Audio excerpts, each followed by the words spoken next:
आइए बिला ताखीर सरजमीन लहरपुर से तशरीफ़ लाए मेहमान मुकर्रिर आली जनाब हज़रत मौलाना मुफ्ती हिलाल अहमद साहब कासमी दामत बरकातुहुल आलिया हमारे स्टेज पर जलवा अफरोज़ हैं। इन मिसरों के साथ जहमत दूंगा कि बशर हर हाल में तुमको खिलाफे जुल्म लड़ना है। ज़रूरत जब पड़े ईमान की पहचान बन जाना और तकाजा फ़र्ज का ये है कि जिसने ज़िंदगी दी है उसी की राह में हंसते हुए कुर्बान हो जाना। आली जनाब हज़रत मौलाना मुफ्ती हिलाल अहमद साहब कासमी दामत बरकातुहुल आलिया माइक पर। अल्हम्दुलिल्लाहि रब्बिल आलमीन वस्सलातु वस्सलामु अला सय्यिदिल मुरसलीन व अला आलिहि अजमाइन अम्मा बाद। बिस्मिल्लाहिर्रहमानिर्रहीम। मा आताकुमुर रसूलु फखुज़ूहु व मा नहाकुम अन्हु फंतहू। वक़ाल नबी सल्लल्लाहु अलैहि वसल्लम इय्याका वल मासिया औ कमा क़ाल अलैहि सलातु वस्सलाम। स्टेज पर रौनक अफरोज़ उलमाए किराम, असातिज़े इज़ाम,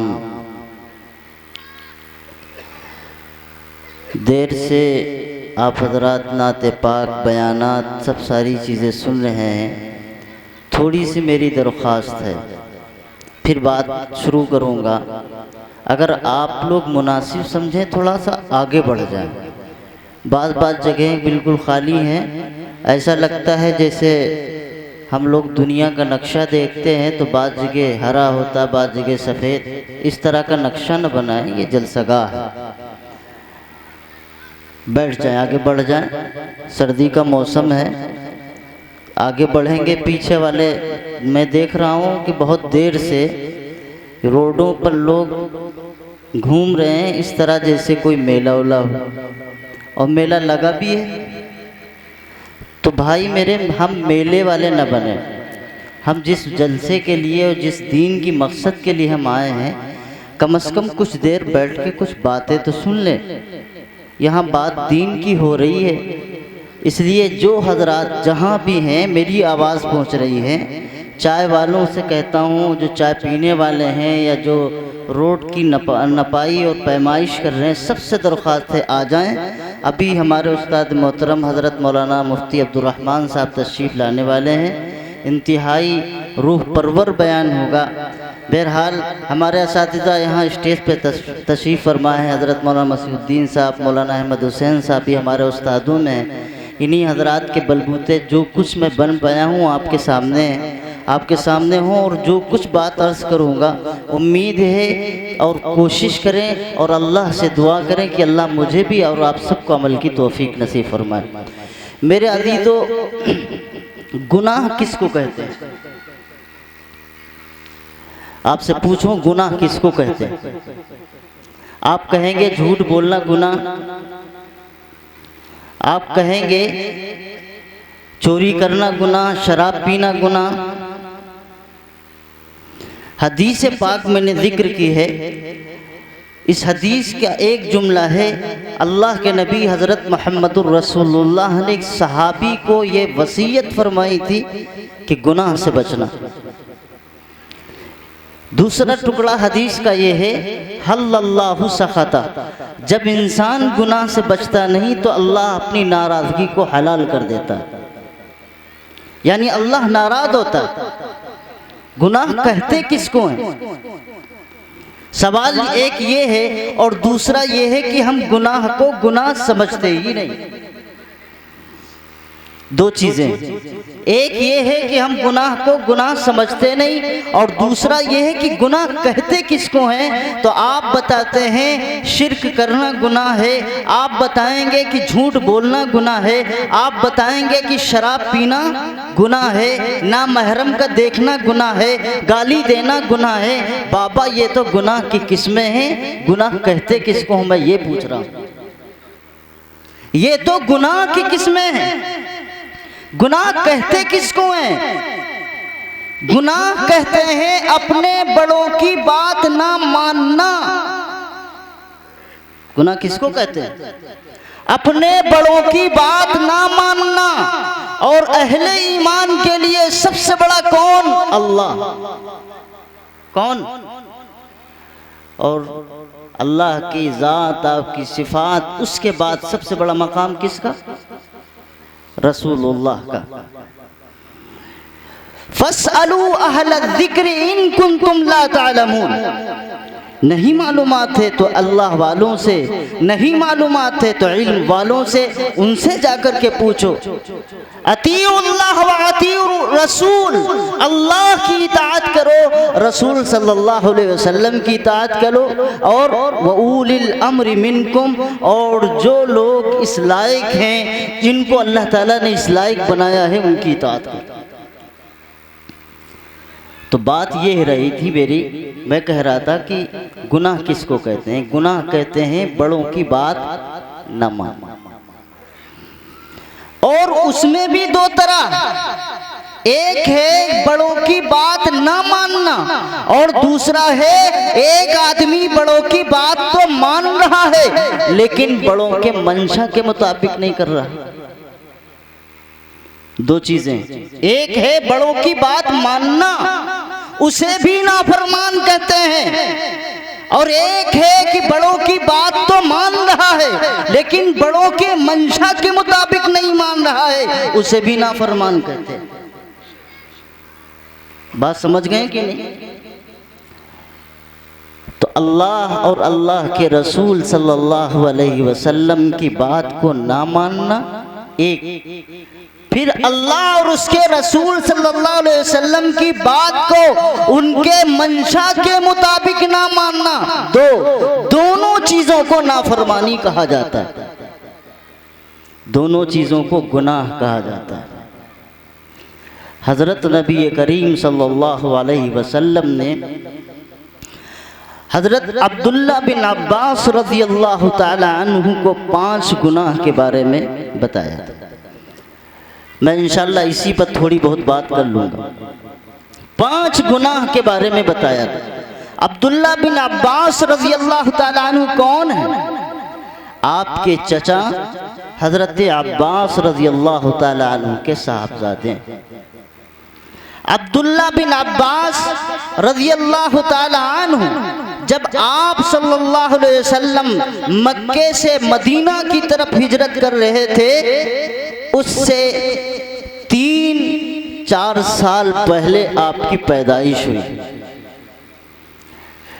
हजरत अब्दुल्ला बिन अब्बास रज़ियल्लाहु ताला अन्हु पैगंबर के वो सहाबी और साथी हैं, पैगंबर के वो सहाबी और साथी हैं कि जिनके बारे में अल्लाह के रसूल सल्लल्लाहु अलैहि वसल्लम ने दुआ फरमाई, अल्लाहुम्मा अल्लिमहुल किताब, अल्लाहुम्मा अल्लिमहुल किताब। ए अल्लाह, अब्दुल्ला बिन अब्बास को अपने कुरान का इल्म देना। यही वजह है क़यामत तक के जितने मुफस्सिरीन आते हैं उन सब का सिरा हजरत अब्दुल्ला बिन अब्बास की तफसीर से जाके मिलता है। ये नबी पाक सल्लल्लाहु अलैहि वसल्लम की दुआ की बरकत, आका दो आलम सल्लल्लाहु अलैहि वसल्लम ने दुआ फरमाई थी। यही हजरत अब्दुल्ला बिन अब्बास रज़ियल्लाहु ताला अन्हु जिनको रईसुल मुफस्सिरीन कहा जाता है।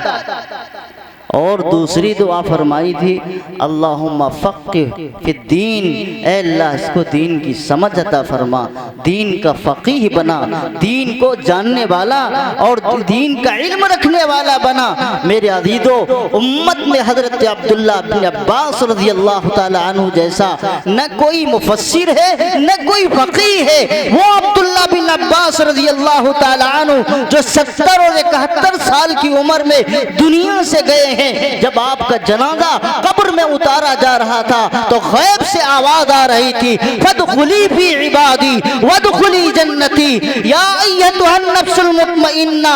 जिस रूह के बारे में अल्लाह ने फरमाया कि नेक रूहों का हाल ये होता है, अल्लाह खिताब करके कहता है, ए नेक रूह, ए नफ्स मुतमइन्ना, तू अपने बंदे में दाखिल हो करके बंदे को जन्नत में दाखिल कर। आवाज आ रही है हजरत अब्दुल्ला बिन अब्बास रज़ियल्लाहु ताला अन्हु का, जब जसद खाकी कब्र के अंदर उतारा जा रहा है। ये हजरत अब्दुल्ला बिन अब्बास हैं। अल्लाह के नबी सल्लल्लाहु अलैहि वसल्लम ने 5 गुनाहों के सिलसिले में बयान फरमाया। मैंने आपको बताया कि गुनाह कहते किसको हैं? गुनाह कहते हैं अपने बड़ों की नाफरमानी करना। नंबर 2, बड़ों की बात मान भी ले तब भी बड़ों के मंशा के मुताबिक ना करे।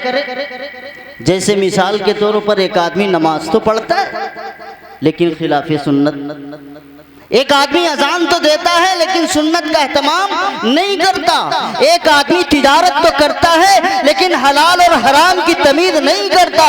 ये तमाम चीजें वो हैं जो नाफरमानी में शामिल होती। तो मेरे अजीजों, अल्लाह के नबी हजरत मोहम्मदुर रसूलुल्लाह सल्लल्लाहु अलैहि वसल्लम ने इरशाद फरमाया, और क्या फरमाया? जब किसी कौम के अंदर खयानत आम हो जाए, पहला गुनाह, जब किसी कौम के अंदर खयानत आम हो जाए, अल्क़ल्लाहु फी क़ुलूबिहिमुर रुअबा, फिर ऐसी कौम के अंदर अल्लाह रौब को ऐसा डाल देते हैं कि वो किसी के सामने टिक नहीं सकते। पहला गुनाह क्या है? जब इनके अंदर खयानत आम हो जाए। खयानत किसको कहते हैं? किसी के राज की बात को ओपन कर देना। बड़ा आसान है आज के दौर में मोबाइल रखना, अभी बात हो रही थी, बड़ा आसान है मोबाइल रखना, लेकिन याद रखिए दुनिया कितना ही तरक्की कर जाए और कितने ही मादे बन जाएं, कितना ही दुनिया आगे बढ़ जाए, लेकिन कुरान का, नबी का, शरीयत का हुक्म तब्दील नहीं होता। अगर यही बात आप मजमे में, किसी महफिल में, किसी मशवरे में बात करते हैं और मशवरे में ये भी तय होता है कि कोई आदमी हमारी बात को बाहर न पहुंचाए तो ये अमानत में खयानत है। अगर कोई बात पहुंचाता है तो ये अमानत में खयानत है। आपको किसने हक दिया है? आप मोबाइल पे कॉल रिकॉर्डिंग कर रहे हैं, आप जिससे बात कर रहे हैं उससे आपने इजाजत ली है कि हम आपकी गुफ्तगू को रिकॉर्ड कर सकते हैं? बात समझिएगा। फिर आप उस गुफ्तगू को, आप उस बात को शेयर भी कर रहे हैं, एक ग्रुप से दूसरे ग्रुप, दूसरे से तीसरे ग्रुप, और इसी तरह बगैर किसी के इजाजत के आप कैसे तस्वीर ले सकते हैं? बगैर किसी के इजाजत के आप कैसे मूवी बना सकते हैं? आप मूवी बना करके उसको नेट पर शो कर रहे हैं, उसको शेयर कर रहे हैं, दुनिया देख रही है और कहते हैं कि हम बड़े ईमानदार लोग हैं, बड़े अमानतदार लोग हैं, हम बड़े अल्लाह से डरने वाले हैं, हम नाफरमानी नहीं करते। यही तो अमानत में खयानत है जो आप कर रहे हैं। किससे आपने पूछा कि हम आपका वीडियो बनाने जा रहे हैं, आपकी तस्वीर खींचने जा रहे हैं, आपकी बात को रिकॉर्ड कर रहे हैं, आपकी गुफ्तगू चल रही है, आपके कॉल पर बाकायदा ये बात आ रही है कि आपकी बात को रिकॉर्ड किया जा रहा है। या किसी के मैसेज, किसी के पैगाम को, जो किसी के बारे में कुछ भी ख्याल करे, कुछ भी जाहिर करे, आप फौरन उठा करके उसी आदमी को दे दे कि देखो ये आदमी तुम्हारे सिलसिले में ये जहनियत रखता है, ये चीट करता है, इस तरह की बात करता है, आप उसको उस आदमी तक पहुंचा दें। ये अमानत में खयानत नहीं है, ये भी अमानत में खयानत है। अल्लाह के नबी हजरत मोहम्मदुर रसूलुल्लाह सल्लल्लाहु अलैहि वसल्लम ने मुनाफिक खालिस की निशानियां बयान करते हुए फरमाया, व इज़ा अतुमिना खाना, और जब उसे अमानत की बात या अमानत सौंपी जाए तो उसमें खयानत कर। क्या वाक़ईतन हम इतने साले मुआशरे में हैं? क्या हमारे अंदर इतना हाजमा मजबूत है? अगर कोई बात कहे कि ये बात यहां से दूसरे तक ना पहुंचे, है हमारा हाजमा इतना मजबूत? 24 घंटा हम सर सजदे में रखें, नमाज पढ़ें, रोज़ा रखें, सब कुछ करें, मस्जिद में हैं, मस्जिद से बाहर निकले सारे राज उगल दिए, मस्जिद में हैं, मस्जिद से बाहर निकले सारी चीज़ें कर दी। कोई गुनाह ऐसा नहीं है जो हमें 40 साल 30 साल 20 साल मस्जिदों से जुड़े हुए हो गए लेकिन वो गुनाह हमसे नहीं छूट रहे। और कुरान क्या कहता है, नबी का फरमान क्या कहता है, हमारे हर मस्जिद में लिखा है अस्सलातु तन्हा अनिल फहशाई वल मुनकर। कल बदनजर था तो आज भी 80 साल की उम्र में भी वो किसी दोशीज़ा को देख कर के अपनी आंखें सेक रहा है। कल बदजुबान था आज भी बदजुबान, कल गालियां देता था तो आज भी गालियां देता है, कल भी खयानत करता था तो आज भी खयानत करता है। अभी इसके अंदर जर्रा बराबर भी तब्दीली नहीं आई है, जबकि उम्र 70 और 60 की गुजर गई है और मस्जिदों के फर्श तोड़ने में कोई कसर बाकी नहीं। आखिर नमाज भी हमारे अंदर तब्दीली नहीं कर पा रही। अल्लाह के नबी फरमाते हैं नमाज एक ऐसी चीज़ है जो इंसान को बुराई और तमाम फाहिश चीज़ों से बचाती और रोकती है। क्या मतलब है? मतलब ये है मेरे अजीजों, यकीनन हमारी नमाज, हम नमाज तो पढ़ते हैं लेकिन बात तो वही है, हम मानते तो हैं लेकिन बड़ों के मंशा के मुताबिक नहीं मानते। जब नमाज सुन्नत के खिलाफ, वज़ू सुन्नत के खिलाफ, गुस्ल सुन्नत के खिलाफ, सारे काम सुन्नत के खिलाफ हैं तो उसके असरात उसी एतबार से होते हैं।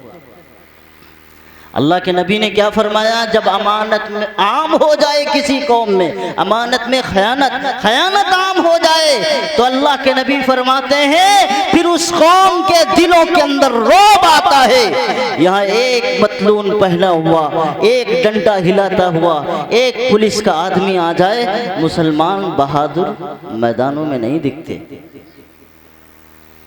नहीं दिखते। इतना डर लगता है खाकी वर्दी से, सफेद वर्दी से, और इसी तरह ये रौब नहीं है।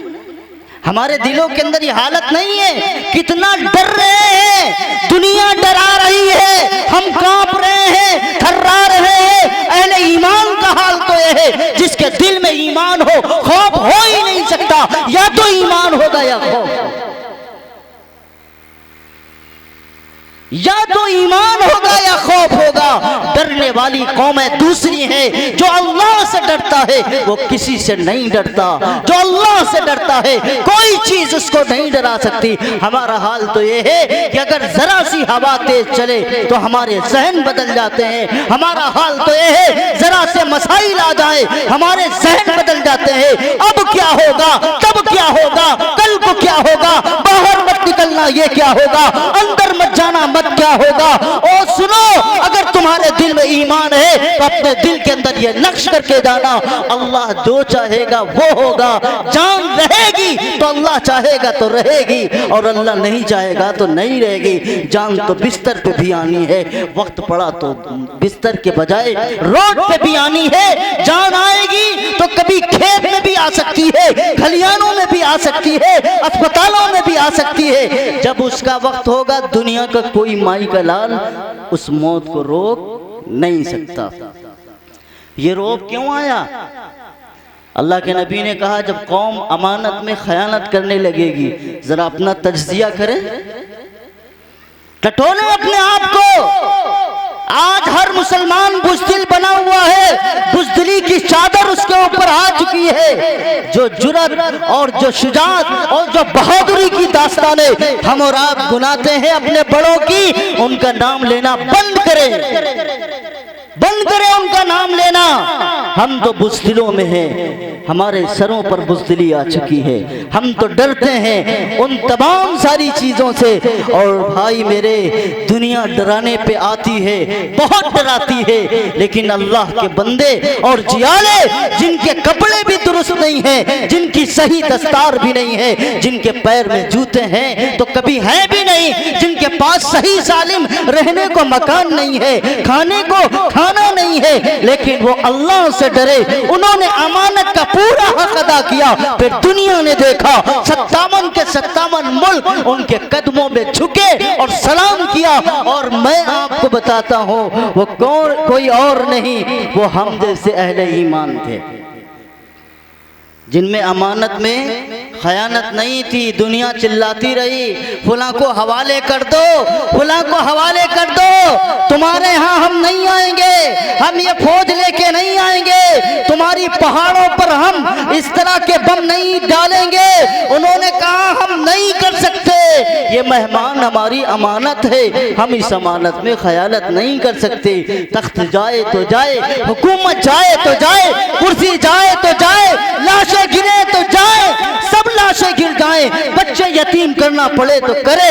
उन्होंने आज के वक्त में सहाबा की मिसाल पेश की है। वो अमानतदार हैं, हम तरह हमारी तरह खयानतदार नहीं है। अल्लाह ने फिर उनको पूरी दुनिया के अंदर जो इज्जत और जो मकाम अता फरमाया है, अपनी आंखों से देखना, नस्लों को बताने की जरूरत नहीं है। नस्ल हम और आप बैठे हुए, किसी वाक़ये का जिक्र नहीं कर रहा, किसी तारीख को नहीं बता रहा, हमारे और आपके सामने मिसालें मौजूद हैं। मेरे भाई, अमानत का मसला तो बहुत अहम है, बड़ा लंबा एक मौजू है, मुस्तकिल एक मौजू है। अल्लाह ने हमको आंख दी, ये अमानत है, कान दिए, ये अमानत है, जिस्म अमानत है, रूह अमानत है। यही वजह है कि दुनिया के अंदर कोई इंसान अगर अपने आप की खुदकशी करता है, अल्लाह उसे हराम करता है, क्योंकि रूह तुम्हारी नहीं है, ये जिस्म तुम्हारा नहीं है, ये रूह तुम्हारी नहीं है, ये जान तुम्हारी नहीं है, ये अल्लाह ने तुम्हें दी है। ये तो एक कालब है, एक शक्ल है, अल्लाह ने तुम्हें दुनिया में इख्तियार दिया है। तुम देखते हो, तुम बोलते हो, जबान से अल्फाज निकालते हो, तुम दांतों से चबाते हो, तुम कानों से सुनते हो, तुम पैरों से चलते हो, तुम हाथों का इस्तेमाल करते हो। ये सारी चीजें अमानत है, और अमानत का हक ये है, अंत उद्दुल अमाना, अमानत का हक ये है कि अमानतदारी का हक अदा किया जाए। अल्लाह ताला ने फरमाया अपनी आंखों को झुकी रखो, नीचे करो, तो इसका हक है। किसी गैर महरम की तरफ न देखो, ये इसका हक है। गलत बात न सुनो, ये इसका हक है। जबान से गलत बात न निकालो, ये इसका हक है। और मेरा दीदो, जिस्म का कोई हिस्सा ऐसा नहीं है जो अल्लाह की नाफरमानी की तरफ जाएगा, अल्लाह की अमानत के खिलाफ होगा, अल्लाह की अमानत के खिलाफ होगा, ये खयानत होगी। और कल अल्लाह ताला आपसे ये पूछेगा, ये सवाल करेगा। दूसरा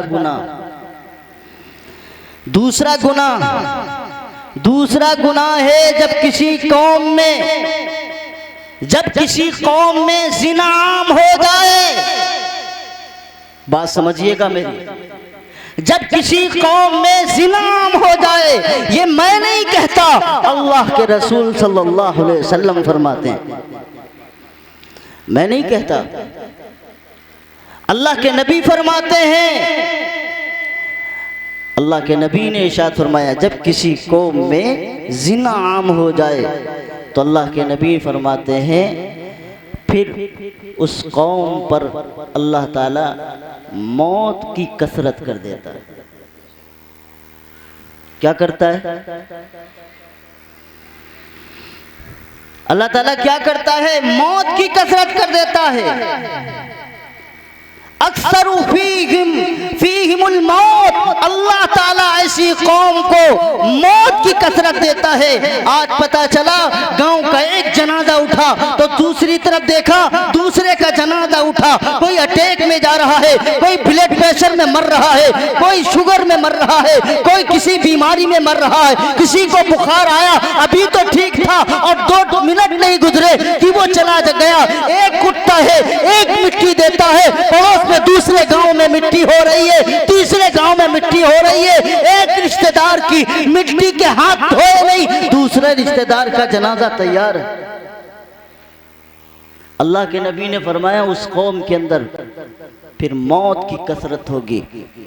अब न कोई जवान न बूढ़ा, किसी का कोई वक्त ना, अभी तो ठीक ठाक थे, यहां से उठे वहां गए, अटैक पड़ गया चले गए, कोई किसी का वक्त मुतय्यन नहीं है। और अल्लाह के नबी ने फरमाया इस गुनाह की नहूसत ये होगी कि उस कौम में उन लोगों के अंदर जिनमें जिना आम होगा, उनमें मौत की कसरत होगी। नहीं हो रहा, गली गली गली गली कूचे कूचे शहर शहर के अंदर जिना आम हो चुका है, जिना आम हो चुका है, जिना के सामान मुहैया है। एक जिना है, एक असबाबे जिना, एक जिना है, एक असबाबे जिना है। जिस मोबाइल को हम उठा के देखते हैं, अपनी आंखों से हम जिना नहीं करते, नहीं करते। ना महरमों की तस्वीर और वीडियोस हम नहीं देखते। ये जिना नहीं है, ये आंख का जिना है, ये आंख का जिना है। और मेरे भाई याद रखिएगा, अल्लाह के नबी ने फरमाया जिस कौम में कसरत के साथ जिना हो तो उस कौम के अंदर क्या होता है? मौत की कसरत होती है, तांडव मचा है मौत का। कौन सा शहर, कौन सी गली है जहां पे पहले के मुकाबले में अब कसरत के साथ मौत वाक़ई नहीं हो रही? और माफ कीजिएगा मेरे भाई, जिन हालात में हम और आपकी वफात और मौत हो रही है, अल्लाह बेहतर समझे कि हमारी जिंदगी का आखिरी हिस्सा ईमान पर बचता है कि नहीं बचता है। हमारा इस दुनिया से जो खात्मा हो रहा है, किस अंदाज में खात्मा हो रहा है नहीं जानते हम, लेकिन हमारी जिंदगी का अक्सर हिस्सा नाफरमानी में गुजर रहा है। ये दो बातें मैंने आपके सामने अर्ज की। गुनाह का नुकसान क्या होता है? सवाल ये है, जिस्मानी नुकसान भी होता है, रूहानी भी नुकसान होता है, दुनिया का भी नुकसान होता है, आखिरत का भी नुकसान होता है। ये चार नुकसान होते हैं। जिस्मानी नुकसान ये होता है, इंसान की अक्ल कमजोर होती, इंसान की अक्ल कमजोर होती है। बड़े बड़े औलिया अल्लाह, अहले इल्म अहले अमल को देखिए, उम्र बढ़ती है, उम्र बढ़ती है, इल्म बढ़ता है, उम्र बढ़ती है, अक्ल बढ़ती है, उम्र बढ़ती है, फरासत बढ़ती है, उम्र बढ़ती है, ईमान ठाटे मारता है। ये क्यों है? ये क्योंकि वो उलमा, वो अहले इल्म, वो अहले अमल है, वो अहले जिक्र है, वो अल्लाह अल्लाह करने वाले, गुनाहों से बचने वाले हैं। अल्लाह ताला निज़ामी अजीबो गरीब बनाए हुए हैं। आम लोगों में लोग कमज़ोर हो जाएं, बूढ़े हो जाए, घर में इज्जत नहीं होती। उलमा बूढ़े हो जाएं तो पूरी कौम अपने सर पे उठा के ताज बनाती है। क्यों होता है? अल्लाह ताला अक्ल को कमजोर करता है। यह पहला जिस्मानी नुकसान हर इंसान का है। दूसरा नुकसान यह कि हर वक्त चेहरे पर फटकार होती, हर वक्त चेहरे पर फटकार होती है। यह दूसरा नुकसान किसका है? गुनाह का। चेहरों पे नूर नहीं आता, लेकिन जो गुनाहों से बचते हैं वो कितने ही सियाह रंग के हो, अगरचे वो सियाह रंग हो, लेकिन उनके चेहरों पर ईमान का नूर इस तरह जाहिर होता है जिस तरह सूरज निकलता है और हर चीज चमकती है, इसी तरह दिल के अंदर नूर ईमान जगमगाता है। तो उनके चेहरे भी रोशन होते हैं, उनके हाथ भी रोशन होते हैं, उनका जिस्म भी रोशन होता है, उनकी जबान भी रोशन होते हैं, उनके अल्फाज भी रोशन होते हैं, और लफ्ज लफ्ज के अंदर नूर टपकता है। बात समझ रहे हैं कि नहीं? तीसरा गुनाह जब नाप और तौल में कमी की जाने लगे, किसी कौम में नाप और तौल की कमी की जाने लगे, यही हजरत अब्दुल्ला बिन अब्बास रज़ी अल्लाह ताला अन्हु ने सूरे मुतफ़्फ़िफ़ीन में खुद हजरत ने फरमाया कि सिर्फ नाप और तौल में ये डंडी मारना नहीं है, सिर्फ नाप और तौल में डंडी मारना नहीं है, हजरत ने फरमाया कि रसूलुल्लाह सल्लल्लाहु अलैहि वसल्लम के सुन्नत के खिलाफ कोई भी काम करना ये भी दीन में डंडी मारना है। बात समझ रहे हैं कुछ? कोई भी काम रसूलुल्लाह के सुन्नत के खिलाफ करना ये भी दीन में डंडी मारने के मुतरादिफ है। मैं नहीं कहता, हजरत अब्दुल्ला बिन अब्बास रज़ी अल्लाह ताला अन्हु जो रईसुल मुफस्सिरीन है वो फरमाते नाप और तौल में कमी करना। यहाँ आपके दिल में ये बात आई होगी कि सिर्फ नाप और तौल ही है। नाप में हमारे यहाँ इलाकों में दरियाँ बनती हैं कि नहीं, बड़ी बड़ी फैक्ट्री हैं कि नहीं है? साइज क्या होना चाहिए? चौर साइज बना के हम बड़ों को दे रहे हैं। हमारा जहाँ से काम चल रहा है चौर साइज बना के दे रहे हैं। ये नाप और तौल में कमी नहीं है। मजदूरी का जो हक वहां से आ रहा है आप उस मजदूरी में कम कर रहे हैं जितना उसका हक है। ये नाप तोल में कमी नहीं है। अल्लाह के नबी ने फरमाया जब नाप और तौल में कमी वाक़े हो जाए, अल्लाह के नबी ने फरमाया तो अल्लाह तबारक व तआला उस कौम से रिज़्क़ को छीन लेता है, उस कौम से रिज़्क़ को उठा लेता है। मेरे भाई ये जो बाट तराजू रखे हुए हो जरा इनके बारे में भी मालूम करो कि साल में कितनी मर्तबा इस पे मोहर लगानी पड़ती है। जिस मीटर से तुम कपड़े नापते हो क्या उस पे मोहर नहीं लगती? इलेक्ट्रॉनिक कांटा रखते हो, इधर से उधर करके सारे मसाइल बना लेते हो। पेट्रोल बेचने वाले अपने सारी सिटिंग कर लेते हैं, नापने वाले तौलने वाले क्या नहीं कर रहे हैं? ये नाप और तौल में कमी नहीं है। अल्लाह के नबी ने क्या फरमाया? फिर अल्लाह ताला रिज़्क़ को बंद थोड़ी करता, अल्लाह ने वादा किया है। लेकिन एक खानदान सुबह से शाम तक साल साल भर लंबी रकमें कमा कमा करके भी उसमें बरकत हासिल नहीं कर पाता, एक पैसा भी उसके पास नहीं रुकता। इसका मतलब ये है अल्लाह ताला उस रिज़्क़ के तमाम बरकत को ख़त्म कर लेता है। तुम भूखे नहीं रहोगे लेकिन तुम्हारी भूख कभी ख़त्म नहीं होगी। तुम प्यासे नहीं रहोगे लेकिन तुम्हारी प्यास कभी खत्म नहीं होगी। अल्लाह ताला रिज़्क़ को तंग कर देता है। हमारे लोग कहते हैं महंगाई बढ़ती चली जा रही है, महंगाई बढ़ती चली जा रही है।